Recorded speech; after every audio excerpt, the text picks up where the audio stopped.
நன்றி சார். இணைப்பில் உங்கள் தரப்பு பார்வையை பகிர்ந்தமைக்கு நன்றி. தொடர்ந்து நம்முடைய பத்திரிகையாளர் திரு பிரியன் அவர்கள் இணைந்திருக்கிறார். சார் வணக்கம். இணைப்பில் வந்தமைக்கு நன்றி. தொடர்ந்து இந்த அரசியல் களம் இதில் வெவ்வேறு கட்சிகள் எந்தெந்த கோணத்தில் மக்களை அணுகிறாங்க அப்படின்றத பார்த்துட்டு இருக்கோம்.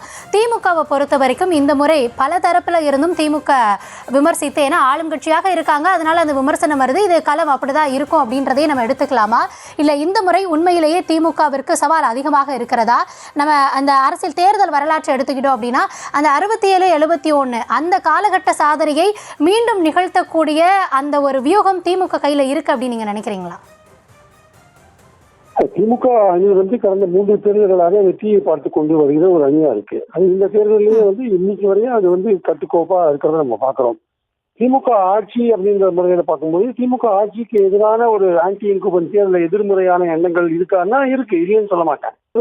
ஆசிரியர்கள், அரசு ஊழியர்களுக்கு உள்ள கோரிக்கைகளாகட்டும், அது நிறைவேற்றாமல் இருக்கிற விஷயங்களாகட்டும், இப்படி பல விஷயங்கள் மக்கள்கிட்ட அதிருப்தி இருக்கு, நெகட்டிவான விஷயங்கள் இருக்கு, இல்லைன்னு சொல்ல வரல. அதை எதிர்கட்சிகள் பிரச்சாரம் பண்ணுவாங்க. ஆனால் அதே சமயம் பாசிட்டிவான விஷயங்களும் நிறைய இருக்கு. ஒரு ஆட்சி 5 வருடம் முடிந்து அடுத்த 5 வருடம் வெற்றி பெறணும்னா அது பாசிட்டிவான ஓட்டுல வெற்றி பெற வேண்டிய ஒரு கட்டாயம் இருக்கு. அப்போ நெகட்டிவ் எல்லாம் மீறி அந்த பாசிட்டிவான ஆஸ்பெக்ட் இருக்குல்ல, அந்த அம்சங்கள் நீங்க மக்கள்கிட்ட கொண்டு போகணும். அந்த அம்சங்களை மக்கள்கிட்ட கொண்டு போறதுக்கான ஒரு முனைப்பு தான் ஓரணியில் திறவோம் என்ற அந்த விஷயம். அதாவது வீட்டுக்கு வீடு 68,000 பூத்துல பூத் கமிட்டி மெம்பர்ஸ் உட்பட ஒரு 15-16 பேர் வீட்டுக்கு வீடு போறாங்க, சாதனைகளை கொடுக்குறாங்க, தமிழ்நாட்டுக்குள்ள பிரச்சனைகளை சொல்றாங்க, தமிழ்நாட்டுடைய கலாச்சாரம் பண்பாடு எப்படி பாதிக்கப்படுது, மத்திய பாஜக அரசுனால பாதிக்கப்படுதுன்னு சொல்றாங்க.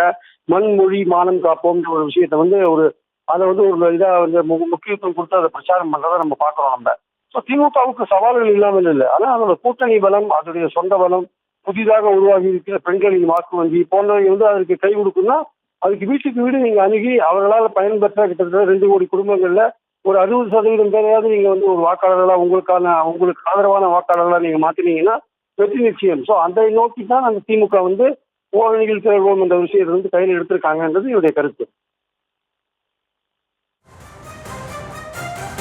நன்றி சார். இணைப்பில் உங்கள் தரப்பு பார்வையை பகிர்ந்தமைக்கு மிக்க நன்றி.